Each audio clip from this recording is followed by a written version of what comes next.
بسم اللہ الرحمن الرحیم۔ شروع اللہ کے نام سے جو بڑا مہربان نہایت رحم والا ہے۔ ناظرین محترم، السلام علیکم۔ بہت مدت پہلے دور دراز کے ایک ملک میں یہ قاعدہ تھا کہ اس ملک کے لوگ ہر سال اپنا بادشاہ تبدیل کرتے تھے۔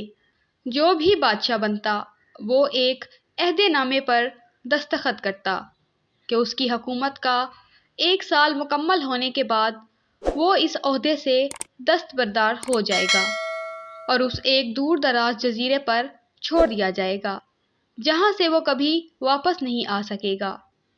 جب ایک بادشاہ کا 1 سالہ دور حکومت مکمل ہو جاتا تو اسے ایک مخصوص جزیرے پر چھوڑ دیا جاتا جہاں وہ اپنی بقیہ زندگی گزارتا۔ اس موقع پر اس بادشاہ کو بہترین لباس پہنایا جاتا اور ہاتھی پر بٹھا کر اسے پورے ملک کا الوداعی سفر کروایا جاتا جہاں وہ سب لوگوں کو آخری بار خیر آباد کہتا۔ وہ بہت ہی افسوسناک اور غم زدہ لمحات ہوتے اور پھر وہاں کے لوگ بادشاہ کو اس جزیرے پر ہمیشہ کے لیے چھوڑ آتے۔ ایک مرتبہ لوگ اپنے پرانے بادشاہ کو جزیرے پر چھوڑ کر واپس آ رہے تھے کہ انہوں نے ایک ایسا سمندری جہاز دیکھا جو کچھ دیر پہلے ہی تباہ ہوا تھا اور ایک نوجوان شخص نے خود کو بچانے کے لیے لکڑی کے ایک تختے کا سہارا لے رکھا تھا۔ چونکہ ان لوگوں کو ایک نئے بادشاہ کی بھی تلاش تھی، لہٰذا انہوں نے اس نوجوان شخص کو اپنی کشتی میں بٹھا لیا اور اپنے ملک لے آئے اور اس سے 1 سال کی حکومت کرنے کی درخواست کی۔ پہلے تو وہ نوجوان نہ مانا، لیکن پھر وہ 1 سال کے لیے بادشاہ بننے پر رضامند ہو گیا۔ وہاں کے لوگوں نے اس بادشاہت کے تمام اصول اور طریقے سمجھا دیے اور یہ بھی بتایا کہ 1 سال کے بعد وہ اسے فلاں مخصوص جزیرے پر چھوڑ آئیں گے۔ بادشاہت کے تیسرے ہی دن اس نوجوان بادشاہ نے اپنے وزیر سے کہا، مجھے وہ جگہ دکھائی جائے جہاں گزشتہ تمام بادشاہوں کو بھیجا گیا تھا۔ بادشاہ کی خواہش کا احترام کرتے ہوئے اسے وہ جزیرہ دکھانے کا اہتمام کیا گیا۔ وہ جزیرہ مکمل طور پر جنگل تھا اور جنگلی جانوروں سے بھرا ہوا تھا۔ ان جانوروں کی آوازیں جزیرے کے باہر تک سنائی دے رہی تھیں۔ بادشاہ جائزہ لینے کے لیے تھوڑا سا جنگل کے اندر گیا اور وہاں اس کے پچھلے تمام بادشاہوں کے ڈھانچے پڑے نظر آئے۔ وہ سمجھ گیا کہ بہت جلد اس کا بھی یہی حال ہوگا اور جنگلی جانور اس کو چیر پھاڑ کر کھا جائیں گے۔